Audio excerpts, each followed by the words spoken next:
And also, Ross, another congressional race going on in this primary night here in the CD2. A very enthusiastic crowd greeting Maggie Goodlander up on the stage shortly after it was announced that she won the Democratic primary in this race. Goodlander is a native of Nashua. She met with her family and friends for an election night watch party here in downtown. The Navy vet left her hometown to build a career in D.C., working for the Justice Department and the Biden White House. Now, Goodlander thanked her opponent in this primary race, Colin Van Ostern, and says the two have now pledged to work together to make sure that the CD2 seat stays blue. But Goodlander says she understands that her race is not over just yet, and she says she will work to reach as many voters as possible ahead of November. We're going to work our hearts out for every single vote, just as we have from the first day. And we're really focused on unity and bringing everyone together. We've got a really big tent in this campaign, and we're going to work really hard to earn every vote we can.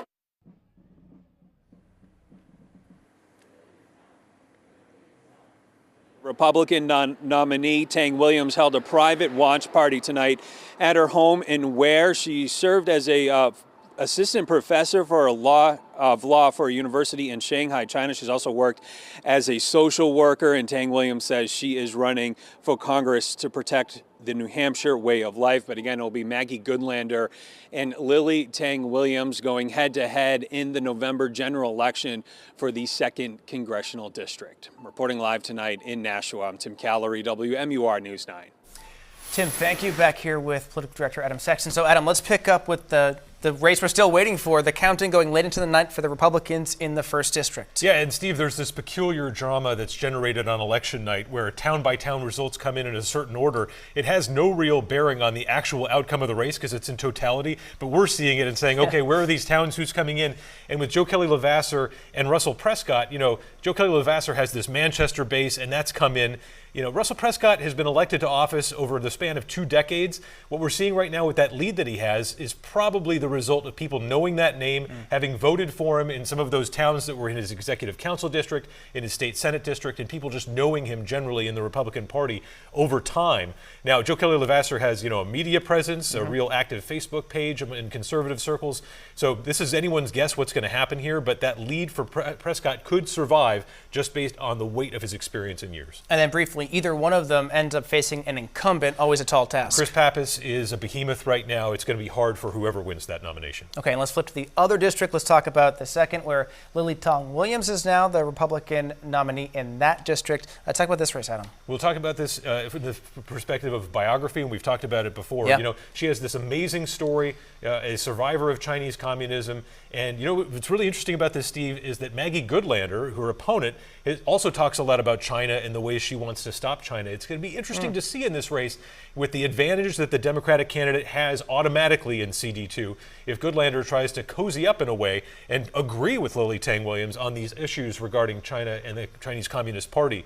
Because Tang Williams has been a very affable candidate. You've seen she didn't go too negative on any of her opponents. So it'll be very interesting to see how that shakes out in the general election. But wow, she debuted on the ballot 2 years ago, came in 3rd, and now winning this nomination. It's a remarkable ascent for her in CD2, Steve. And then you mentioned Maggie Goodlander besting Colin Van Ostern, and he had the endorsement of the person who is leaving this seat, Annie Kuster. And so when you look at Goodlander kind of coming here, that's a new story. Her ability to just sort of land in the state, even though this is where she was born and grew up, she's been in D.C. for a long time. Her ability to grow a campaign from the grassroots all the way to the top, getting that endorsement from John Lynch, that flipping, I think was a real decisive moment in this race. It went from perhaps being close and competitive to her really trouncing Van Ostern.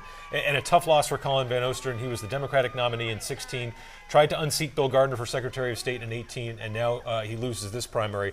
A tough one, but he did the right thing for his party tonight and got out there and said, hey, I'm fully behind Maggie Goodlander. So it's interesting to see all the negativity we saw, a lot of hard pivots tonight on both sides of the aisle trying to unify. Yeah, interesting to see how that message changes essentially in an instant. Yeah, Adam, absolutely. Thank you. Monica, over to you. All right, thank you. And Governor and Congress, just some of the big decisions for Granite Staters today.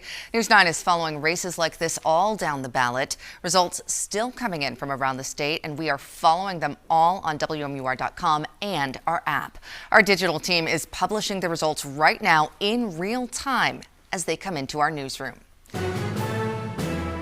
From New Hampshire to the national stage, for the first time, Vice President Kamala Harris and former President Trump facing off in a debate live from Philadelphia. ABC News coverage wrapped up just moments ago. Our Tom Garris is taking us through some of the biggest moments. Well, Monica, this was an hour and a half, an action-packed debate back and forth between Vice President Kamala Harris and former President Donald Trump, and it was heated really from the very start. It's the first time Kamala Harris and Donald Trump have ever met, offering stark differences on the debate stage, including on the economy. Trump focusing on tariffs. We're doing tariffs on other countries. Other countries are going to finally, after 75 years, pay us back for all that we've done for the